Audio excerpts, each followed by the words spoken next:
eu vou falar e discorrer sobre o tema projeção e idolatria. Eu vou deixar bem claro, vou definir o melhor possível, pelo menos a minha intenção, o que quero dizer com projeção e idolatria. Esse binômio, essas duas posturas, essas duas formas de perceber o outro. E nós temos uma forma projetiva, temos a forma empática, como antônimo de projeção, a gente tem a empatia. E temos a idolatria, a forma idólatra como a gente olha o outro. Eu quero começar aqui falando, primeiro dando uma pequena definição sobre projeção. É importante a gente falar o que é a projeção, para depois falarmos sobre idolatria. Aí depois eu vou começar a falar onde a gente aplica isso de forma equivocada ou eventualmente acertada. Então vamos lá. A projeção, essa postura projetiva, ela nos é dada pela natureza para a gente sentir a dor do outro como se fosse a gente.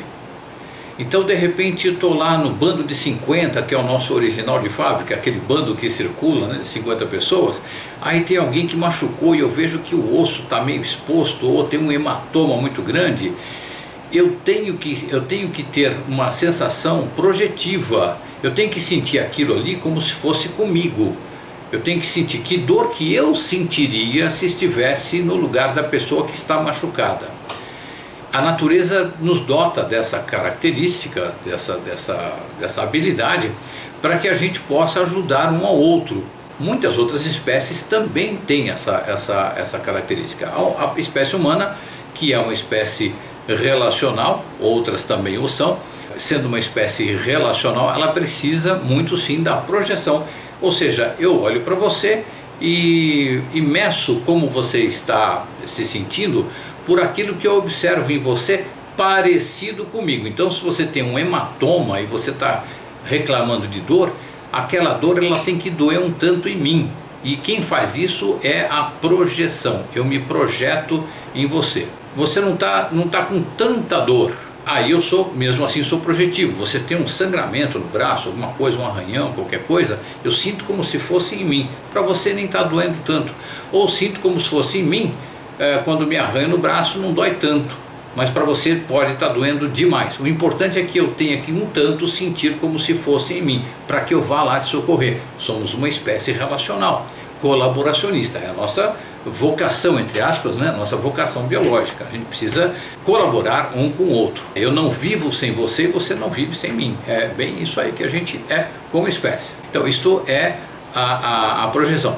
O filhote mais evoluído da projeção, não que a projeção não seja legal, não é isso, ela é legal, é importante. O filhote evoluído da projeção é eu perceber como você está se sentindo.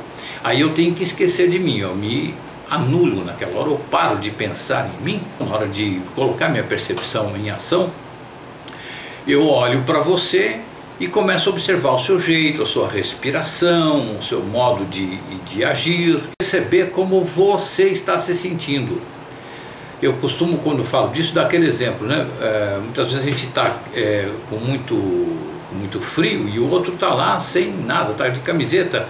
Aí eu falo para o outro, escuta, põe um paletó porque eu estou sentindo muito frio. Isso é projeção. Agora, se eu estou com frio, estou agasalhado e você está sem agasalho, aí eu vou olhar, antes de mais nada eu vou olhar você, como é que você está se sentindo. Eu suponho que esteja sentindo muito frio, porque eu estou sentindo, a gente é humano, então somos praticamente iguais, que é o grande equívoco, não somos tão iguais assim. Aí eu vou observar se você está mal, se você não tá, se você está tremendo, se você está com frio ou não. Às vezes uma observação um pouco mais profunda me faz perceber que você não está com frio e está tudo bem. Isso é empatia, que é uma evolução da projeção. Muito bem.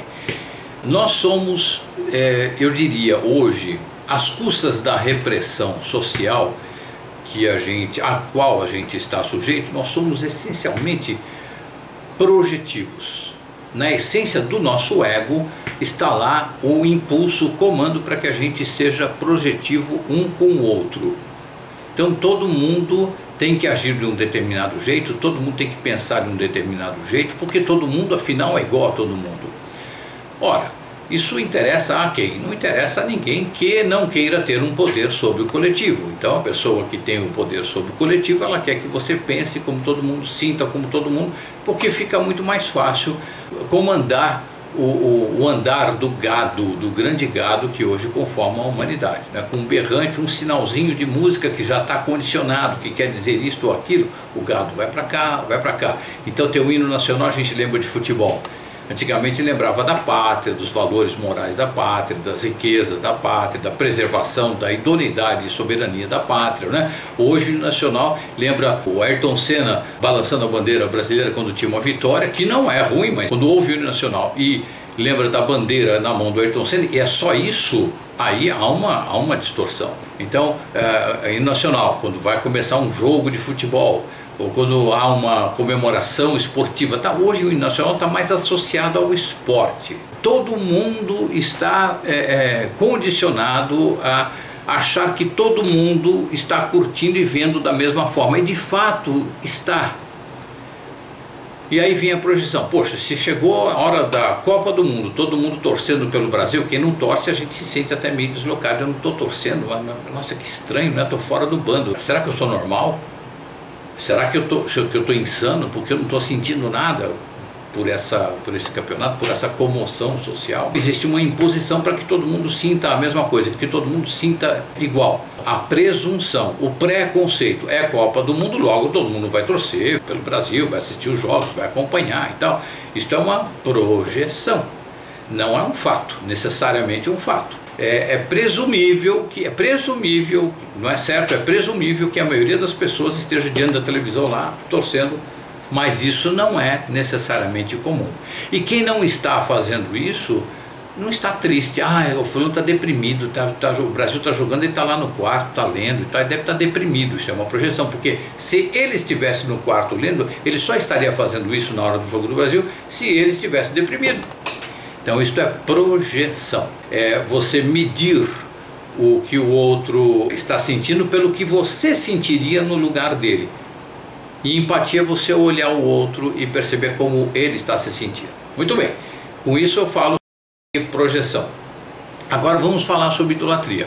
Eu gostei muito da definição, da explicação no Wikipedia, né? Aquela enciclopédia que tem na internet, todo mundo conhece. Agora eu vou falar sobre idolatria para depois, junto com esses dois conceitos, a gente poder discorrer e seguir a nossa explanação de hoje aqui. Ídolo, como se define um ídolo? É do grego antigo, é simulacro, é aspecto, é figura.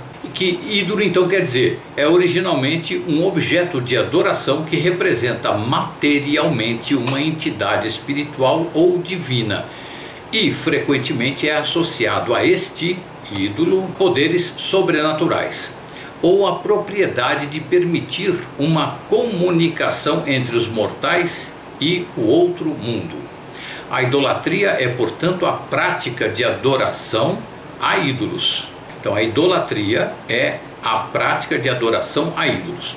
Aí o Wikipedia faz uma coisa interessante, eles colocam aqui também uma versão atual do que vem a ser ídolo. Na atualidade, principalmente depois dos avanços tecnológicos, o termo ídolo expandiu-se da esfera divina para a esfera humana. É um lugar comum a menção de pessoas famosas ou de destaque na sua área de atuação profissional como ídolo. É lugar comum a menção de pessoas famosas ou de destaque na sua área de atuação profissional como ídolos. As personalidades que se tornam, ou através de aclamação popular espontânea, ou através da atuação direta da própria mídia, objeto de adoração e devoção não religiosa. Isso modernamente falando. Então existem ídolos religiosos hoje em dia também. Eles colocam aqui que eles estão querendo dizer aqui nessa definição atual que o ídolo atualmente ele se estendeu para a adoração a objetos não divinos, mas existe, permanece ainda a idolatria a ideias de coisas divinas. De repente uma pessoa que tem um cargo religioso acaba virando um ídolo. Um fato é que a gente está sempre procurando por validação. Tipo, será que eu sou normal? Será que o que eu estou sentindo é uma coisa que é aceita por todo mundo, não é aceita por todo mundo? Eu tenho até medo de falar, porque Tal religião fala que isso é pecado. Tal preceito moral fala que isso não é muito adequado. E tal especialista em comportamento humano diz que isso não é coisa de gente normal. Mas eu sinto. Não atrapalha ninguém, não é problema para ninguém. Mas eu sinto isso. Desta insegurança sobre o que a gente sente, sobre o conceito que a gente faz da gente mesmo, associado à baixíssima autoestima com a qual a gente já nasce, porque ainda estamos em estado de praga biológica, já recebemos desde a barriga da mãe informações emocionais que nos levam à sensação de baixa autoestima, que nos induzem essa sensação. A gente já nasce com autoestima em baixa e essa autoestima vai afundando cada vez mais, quanto mais a gente desaprende o natural e aprende a jaula social, ok? Né? Então, associadas essas duas coisas, assim, será que eu sou normal? Será que o que eu sinto é legal ou não é legal, mesmo que não afete ninguém, que não atrapalhe ninguém? Se eu tenho certeza que eu sou um lixo, porque a baixa autoestima produz isso em mim, a certeza de que eu sou um lixo. Se eu sou um lixo e estou sentindo isso que é fora do padrão, logo normal eu não sou. Vou procurar alguém que me dê um reforço, alguém que me ajude, alguém que me dê uma validação. Alguém que olhe para mim e diz, não, olha cara, o que você está sentindo é uma coisa saudável, é da sua natureza, beleza, não tem problema isso não. Ah, é mesmo? Nossa, eu estava achando que eu era louco. Este teatrinho que eu fiz agora, essa sketchzinha que eu fiz aqui, é muito comum na vida das pessoas, nas nossas vidas, né? Duvidarmos da gente mesmo e a partir disso, duvidarmos da gente mesmo com insegurança e a partir disso procurarmos validação externa, né? Quem será que vai apoiar ou aprovar? Eu quero uma aprovação, para o que eu estou sentindo. Eu não sei se o que eu estou sentindo é legal, construtivo, saudável, não sei, é esquisito, é diferente. As pessoas dão um rótulo para isso horrível, ou desagradável, ou não legal. Eu quero entender isso melhor. Então a gente vai atrás de validação. Aí a gente procura representantes da verdade. Os representantes da verdade eu entendo que sejam aqueles religiosos que têm certeza que conversaram com Deus. Não tem comprovação disso aí. Eles conversaram com Deus e espalharam uma ideia sobre a conversa deles com Deus. Então você não vai fazer isso, não vai fazer aquilo, não pode fazer. Muitas dessas coisas são benéficas. Esses não faça isso, não faça aquilo. Muito disso é benéfico para a gente. A sociedade precisa de algum freio, um superego repressor. É necessário, um tanto é necessário para a sociedade sobreviver. Não pode todo mundo soltar os instintos, porque basta dar um apagão na cidade e a gente fica sabendo, saque aqui, saque acolá, um assalto aqui, um assalto acolá e por aí afora. Então é preciso que haja mesmo uma rédea, um trato social para que a gente tenha uma mínima garantia de sobrevivência em conjunto. É a repressão, os instintos de violência, é um condicionamento moral, uma repressão moral sim, para ninguém sair roubando, etc. e tal. A gente sabe muito bem disso, isso é útil.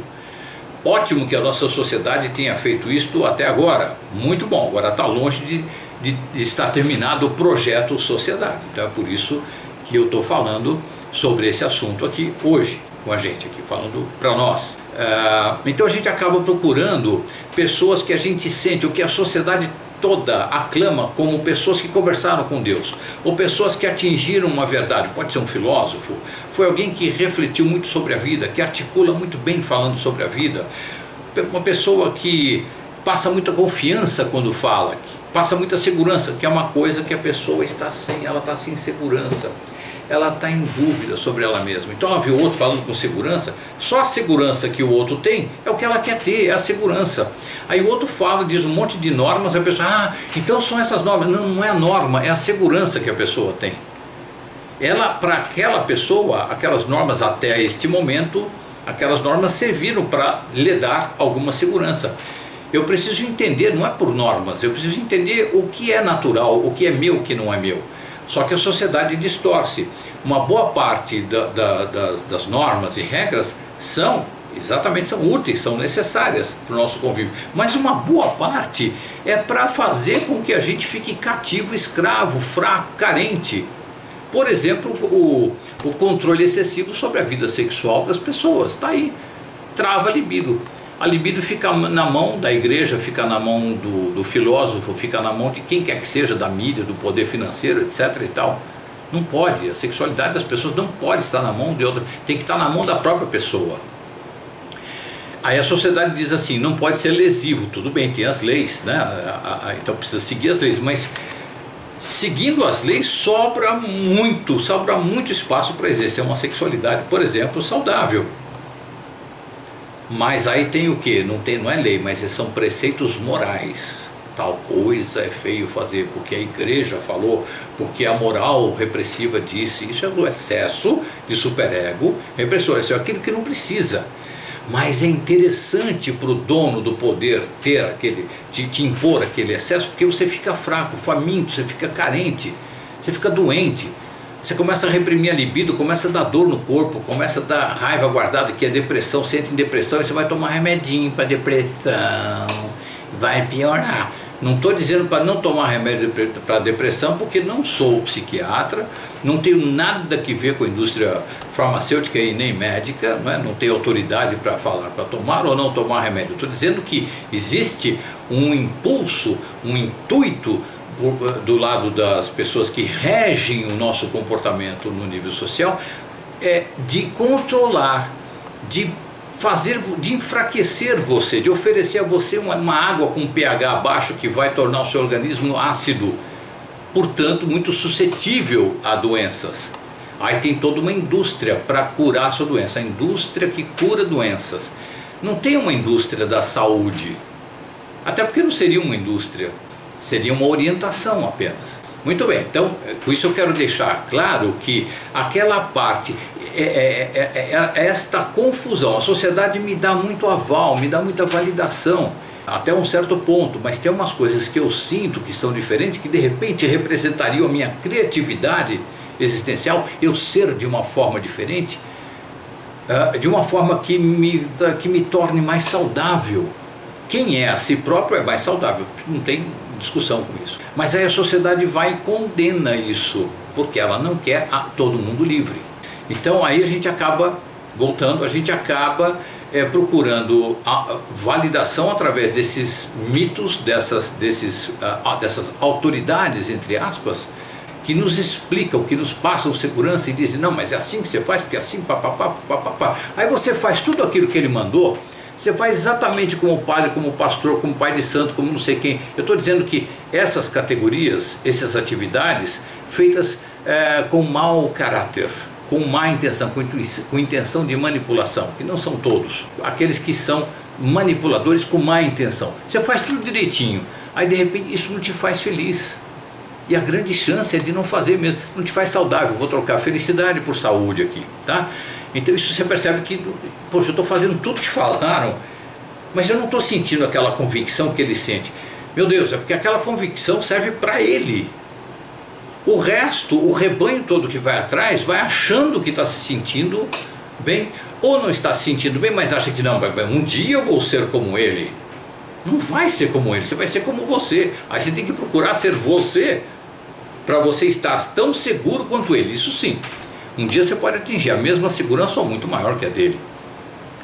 Talvez até maior se você ouvir o seu coração e perceber que a sua segurança serve para você, não serve para mais ninguém. Você pode dar uma dica, trocar ideia é maravilhoso. A gente é relacional, né? Você tem coisas maravilhosas para me ensinar e eu para você também. Eu tenho essa frase que eu gosto muito de usar, que eu criei, que é: todos nós somos mestres e discípulos de todos nós. Quando você fala para mim que encontrou uma solução para a sua vida, eu vou ouvir. Eu quero saber, eu vou olhar você de uma forma empática, não como eu me sentiria se estivesse no seu lugar. Não é projeção, é empatia. Eu vou sentir procurar sentir o que você está sentindo e o que você faz com você. Aí você fala, eu gosto de nadar muito, eu gosto de andar, eu gosto de fazer isso, de fazer aquilo, mas, por exemplo, talvez eu possa não gostar de nadar. Então significa que eu não vou nunca atingir a mesma segurança existencial que eu noto em você? Não, eu vou achar a minha. Eu vou ter a coragem que você teve de buscar a sua verdade. Aí eu vou buscar a minha verdade, o meu jeito. através da meditação, nossa querida meditação. Tudo isso, essa procura desesperada pela validação e essa crença absoluta nos ícones e nos mitos, isso tudo conforma o nosso desespero pelo autoencontro, e que tem mais desinformação do que informação disponível sobre isto. Aí quando você começa a meditar, aí a sua empatia fica maior, fica mais forte, mais potente. Aí quando o cara está falando, você já começa a adaptar para você. Você para de pensar que você tem que fazer igual a ele. Não, peraí, na minha versão, na minha forma de sentir e de perceber, é assim. Você já faz a versão para você, porque você está validando você. Você não é mais aquele desvalidado que você achava que era. Você começou a perceber um pouquinho mais. Não, peraí, eu só estou um pouco perdido, mas ruim eu não sou. Só estou um pouquinho desinformado. Mas o que eu sinto é legal, o que eu sinto é bacana. O que eu sinto, o que eu percebo de mim mesmo até agora é muito bacana. Aí o que a gente faz? A gente escuta a informação e começa a adaptar essa informação à nossa configuração.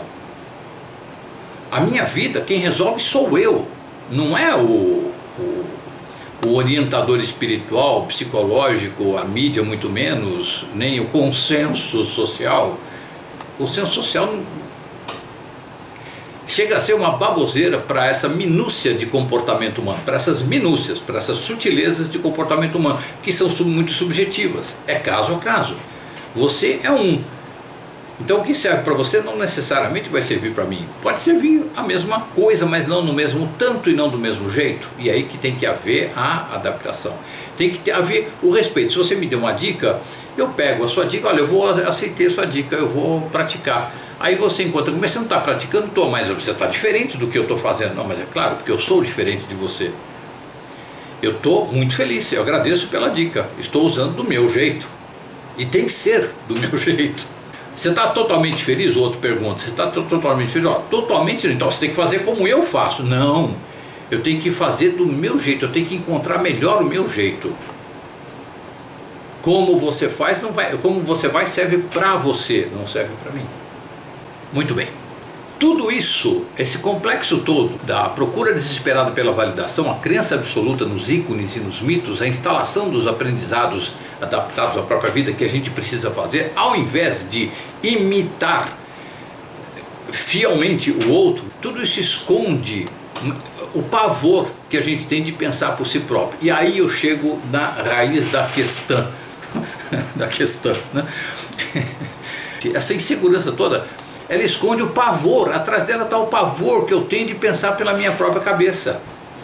Porque quando eu começo a criar a minha forma de existir, mesmo que a partir de uma dica que você me dê, mas eu começo a criar a minha forma de existir, eu começo a ter total responsabilidade por ela, pela minha forma de existir. Se eu errar, o causador do erro sou eu. Então, o que eu preciso fazer? Conviver bem com as limitações. Senão eu vou ficar procurando dicas externas com medo de fazer a minha vida por mim mesmo, com medo de errar. E quem é o culpado deste erro? Que é uma palavra idiota, é culpado. Quem é o culpado do erro? Ah, sou eu. Oh, meu Deus, então eu sou imperfeito. Grande novidade, bem-vindo ao clube. Então, ao invés de eu ficar imitando padrões externos, eu vou procurar a minha forma de agir, de pensar, de viver, né? Sem me condenar pelos erros, incorporando o erro à existência. Não tem outro jeito de aprender. Se alguém souber, pelo amor de tudo que é sagrado, me ensina, eu quero aprender. Sou um discípulo rendido aos seus pés. Se você me ensinar uma forma de aprender que não seja errando, gratidão profunda. Não conheço até hoje. Não conheci quem conheça. Na outra hipótese, eu sigo exatamente o que o padre falou. Vamos pegar o padre, por exemplo. Pode ser o padre, o pastor, o pai de santo, não sei o que. Aquele cara lá que eu estou vendo que tem uma convicção, que está em cima, está montado em cima de todo um aparato, principalmente de riqueza, que parece que a gente associa sucesso, né? Riqueza material e tal, né? Puxa, a vida, ele está lá, estou imitando. Agora, no fundo é assim. Se der errado, a culpa não é minha, a culpa é do padre, a culpa é do pastor, a culpa é do pai de santo lá, a culpa é do sei lá do que. Eu me livro da autopunição por ter pensado por mim mesmo e ter errado. Isso é difícil a gente se, desculpe a palavra, o palavrão, desculpe a gente se perdoar. Não tem que haver perdão, tem que haver a convivência com o erro, horas, bolas. Tem jeito de... Me mostra alguém que aprendeu a tocar piano sem errar um acorde, sem errar uma escala, sem ficar lá tentando. Aprendeu a cantar, aprendeu a mexer no instrumento, a tocar um instrumento, ou fazer qualquer coisa na vida. Sem errar não existe. A sociedade cobra o perfeccionismo, ela nos coage ao perfeccionismo e a gente vai atrás. A sociedade põe a gente em competição. Por que isso? Porque a sociedade põe a gente em competição, que é completamente contra a nossa natureza. A nossa natureza não tem nada de competitiva, tem sim de realizadora em conjunto. Se tem algum projeto que a gente está fazendo e que a realização desse projeto implique na vitória de um e esta vitória implica na derrota de outros, esse projeto é furado para a humanidade. Pode ser uma maravilha, uma beleza para outras espécies, mas para a humanidade não tem nada a ver, porque a gente é relacional, a gente é colaboracionista, é para trabalhar todo mundo para todo mundo, para o bem de todo mundo, trabalhar para o bem de todo mundo. Aí entra a empatia, aí entra a projeção. Em primeiro lugar, todo mundo tem que estar bem, não é? No mínimo, que é comer, dormir, beber e tal, viver com saúde. Aí a gente pode ser projetivo e existencialmente feliz, fazer o que gosta ou não fazer nada se não quer fazer. Tudo bem? Tudo bem?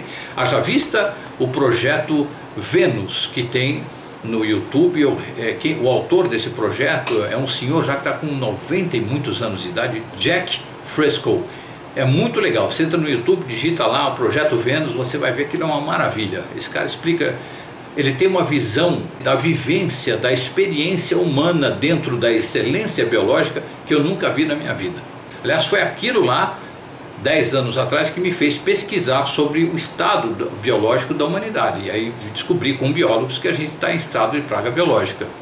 Eu levantei a lebre, os biólogos concordaram, porque é exatamente o que está acontecendo com a gente, biologicamente. Então, voltando, fiz um parêntese que eu considero bastante necessário, voltando agora, o causador dessa encrenca toda, dessa procura de validação, é porque lá no fundo eu morro de medo de agir pela minha própria cabeça e dar errado. Aí o culpado sou eu. E a sociedade culpa, malha, a sociedade destrói, é cruel em relação a isso. Porque, você foi pensar pela sua cabeça, você desprezou todo mundo, agora você que se dane.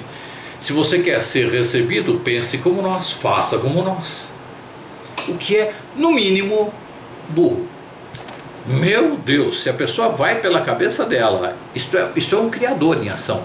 Se fosse seguir esta filosofia, né, se é que dá para chamar de filosofia, se fosse seguir esse modus operandi, né, quer dizer, você não pode pensar por si próprio, você tem que pensar como a gente, 99% ou mais das invenções que nos trouxeram os benefícios todos que a gente tem hoje em dia não teriam acontecido, porque foram loucos, entre aspas. Olha só o nome que a sociedade... Aquele cara é um louco, é o sonhador.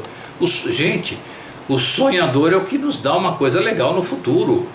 O sonhador não desfruta daquilo que ele sonhou, com o que ele sonhou e que começou a realizar. Ele deixa aqui a ideia, não dá tempo, porque a sociedade demora muito tempo para absorver, é muita resistência. É muita tacanice, é muita burrice emocional, é muita infantilidade emocional. Vamos entender melhor isso aí? Qualquer um de nós tem um QI, vamos dizer assim. Esse é um QI que vai, sei lá, de 80, 70, 100, por aí, né? Eu não me lembro exatamente o número do QI, que é considerado padrão, normal, enfim, aceitável, dentro da normalidade, né? Na psiquiatria. Enfim, as pessoas têm um tal de um QI individualmente. Quando põe todo mundo junto, como é que a massa pensa? Acho que não dá 2 de QI. Não dá nem 2. A massa é um ser burro. é burro, entre aspas, coitadinho do burro, sem nenhuma ofensa ao burro. O burro, o asno lá, o burro, ele tem mais inteligência do que esses 2% aí. Aquilo que os nossos senhores de escravos, né, os nossos senhores, como nos chamam, gado humano. Então é por isso que é preciso falar, falar e falar, para que esta massa pense cada vez mais. Então hoje nós estamos conversando aqui sobre isso, mas é legal que cada um de nós aqui, se gostar da ideia, se tiver afinidade com a ideia, comece a conversar e divulgar e falar sobre isso, que é preciso que você saia atrás da sua vida. Primeiro, que vai ser bom para você. Segundo, que você encontrando acertos, esses acertos, com toda certeza, eles vão beneficiar a vida de outras pessoas. Então, tem aquele cara que é louco. Enquanto ele está lá sendo louco, fazendo as experiências e está dando errado, nossa, aquele cara é louco, aquele cara é... Quando ele acerta e traz um jeito novo de trazer água para a cidade, uau, o cara é um gênio, oh, que maravilha. Então, enquanto ele é louco, ninguém quer nem ver. Ninguém, ó, escuta, está precisando de mais alguma coisa aí, você está precisando de ajuda, está precisando de um patrocínio. Com a ciência hoje fazem isso, tem departamentos de pesquisa, mas antes disso não, o cara era louco. Deixa lá. Antigamente, quando o cara tinha umas 2 ou 3 invenções que eram legais, aí, pô, esse cara, dessa cabeça sai coisa boa. Demora, mas sai coisa boa. Então aí pagavam o cara, ajudavam o cara para fazer projetos que eram convenientes ao comércio, ao poder financeiro, mas os projetos que fariam bem à humanidade, eles não são incentivados, são até castrados, vamos dizer assim. Desde 1910, gente, vejam o documentário Thrive, desde 1910 existe a energia espontânea, ou seja, um motor de carro que você pode fazer uma lâmpada, você pode fazer o que você quiser que é movido a energia, sem combustão e sem gasto de nenhum combustível. É um trequinho que você põe para funcionar, ele funciona e pronto, ele para quando você aperta outro botão. Já descobriram, em 1910 descobriram isso. Mataram o cara, depois sumiram com outro cara que pegaram esse projeto e por aí afora. Está lá no documentário Thrive. Então, quando você é diferente, quando você procura agir pela sua própria cabeça, você está sendo subversivo pela sociedade. Ela não sabe o resultado ainda. Só o fato de você estar pensando pela sua cabeça, para a sociedade insegura, medrosa, significa que você a está negando. Não, você não vai deixar de ser humano, você continua precisando das outras pessoas, porque nós somos uma espécie relacional. Ninguém é nada sozinho, só que a sociedade é tão radical, tão burrinha, tadinho, né? O grupo é tão burrinho que deixa de lado. Agora, quando você traz uma coisa nova, você vira Deus. E quando aquilo fica lá meio carne de vaca, fica uma coisa meio comum, você é descartado. Foi bom naquela época, agora não, trouxe a luz, a gente tem a luz agora, a lâmpada, mas depois aí cai no esquecimento. Com isso, gente, eu quero deixar aqui bem claro para nós que a nossa mente projetiva, que ela mede o outro pela gente mesmo, nos enfraquece, nós nos projetamos no outro. E esse convívio todo baseado na projeção faz com que a gente se sinta, ou mantém a gente se sentindo absolutamente inseguro, inútil quando pensamos por si próprios. Então a gente quer profundamente uma orientação para validar as nossas esquisitices. Esquisitices essas que podem, por exemplo, não sempre, mas por exemplo, criar coisas maravilhosas. Vê o cara que criou asa delta, é um sonho milenar da humanidade, o homem voar. Teve muita gente que morreu tentando fazer isso ao longo da nossa história e criaram asa delta. Hoje com asa delta você sai voando, pronto, o homem realizou. O avião não é o sonho do voo realizado, o avião briga com o ar, o voo mesmo é asa delta. Então teve um cara que foi lá meio louco, ninguém quer saber do cara, enquanto ele está fazendo isso, esse cara vai se matar, como tantos outros se mataram. Agora, quando o cara acerta, quem é o inventor da asa delta? Eu não lembro. A gente esquece, a gente deixa de lado. Você lembra? Eu acho que você não lembra. Se você lembrar, depois me fala, por favor, que eu já soube e esqueci.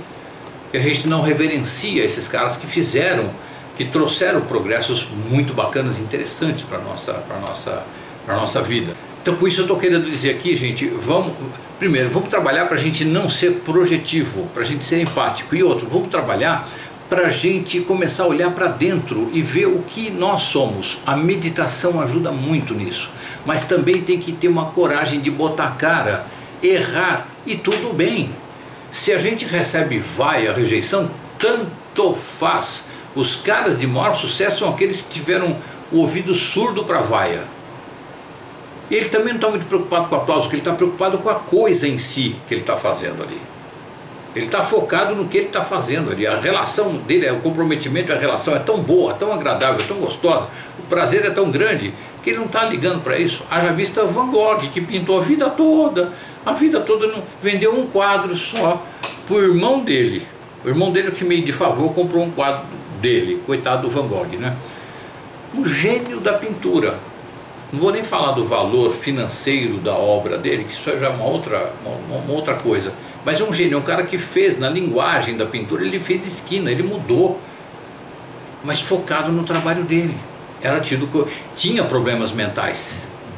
E talvez até por causa disso, ele conseguiu essa isenção em relação à sociedade, à crítica, e foi fazendo o que ele queria fazer. A gente não precisa ter um problema mental para criar uma coisa nova, para criar pelo menos a própria vida melhor do que ela é.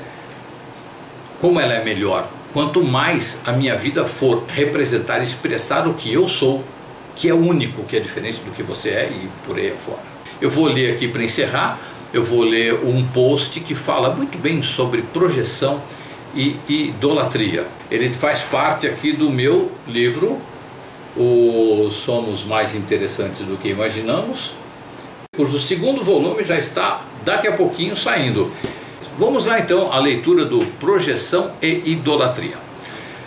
Quando alguém gosta muito, mas muito mesmo de você, é raro que essa pessoa não desenvolva uma fantasia própria a seu respeito. Você se tornou tão encantador para aquela pessoa que não é nada difícil ela desenvolver ideias sobre você, ideias essas que nada tenham a ver com você. Quanto maior o gostar desta pessoa por você, quanto maior a carência afetiva em que ela se encontre e quanto menor a percepção dela, mais ela vai esperar que você se comporte exatamente de acordo com as expectativas que ela gerou a seu respeito. A cada contato que ela tiver com cada característica sua que não corresponda às expectativas dela sobre você, é uma profunda decepção que ela sofre. Provavelmente ela vai te odiar e fazer de tudo para se vingar de você por você tê-la, entre aspas, enganado. Você não enganou, você está sendo você, mas ela atribuiu coisas a você que não tem nada a ver com você. Ela atribuiu, ela projetou. Aí quando você começa a agir sendo você e diferente da expectativa dela, ela se sente traída. Isso acontece muito. Ela vai rogar praga, vai fazer fofoca, vai sabotar os seus projetos, enfim, vai te prejudicar da pior forma possível.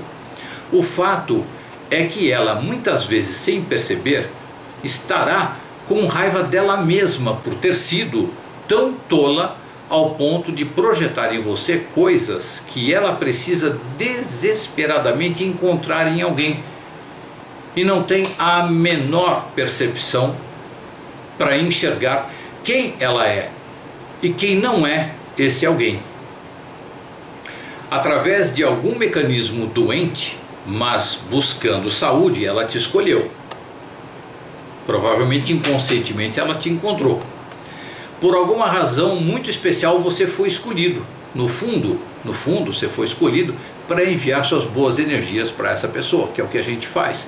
Quando alguém projeta coisas na gente e se decepciona, a pessoa fica absolutamente irada com a gente não fez nada diferente daquilo que a gente é, só ela projetou coisas. Ele jamais escreve com lápis. Imagina se ele vai escrever com lápis. Não, ele só escreve com caneta. E de repente me vê com lápis na mão. Nossa, me decepcionou. Eu não disse nada, eu não prometi nada. Ela projetou isso. E a pessoa fica irada comigo. Então é um tipo de insanidade, não é? Pelo menos um momento de delírio profundo. Aí que eu faço? Eu mando minhas melhores energias para essa pessoa. Quem precisa pede, quem tem sobrando dá. Muitas pessoas têm preguiça de se desenvolver, de crescer, de amadurecer emocionalmente. Acham que mesmo sendo imaturas emocionalmente, do nada vai aparecer o príncipe ou a princesa encantados que num passe de mágica vai fabricar a realização afetiva delas. Amadurecimento emocional tem custo e tem preço. Os espertos, entre aspas, querem esse amadurecimento grátis, querem um atalho. Eles querem o benefício sem custo, mas acabam ficando mesmo com o custo-malefício. Projetar divindades em pessoas é fácil e pode ser até divertido. Exigir que elas ajam como tais é delírio. Tratamento urgente. As pessoas são como são e a gente nunca vai saber exatamente quem são. Por isso é muito recomendável a interação generosa, digna e perceptiva. Idolatria é um pedido de socorro.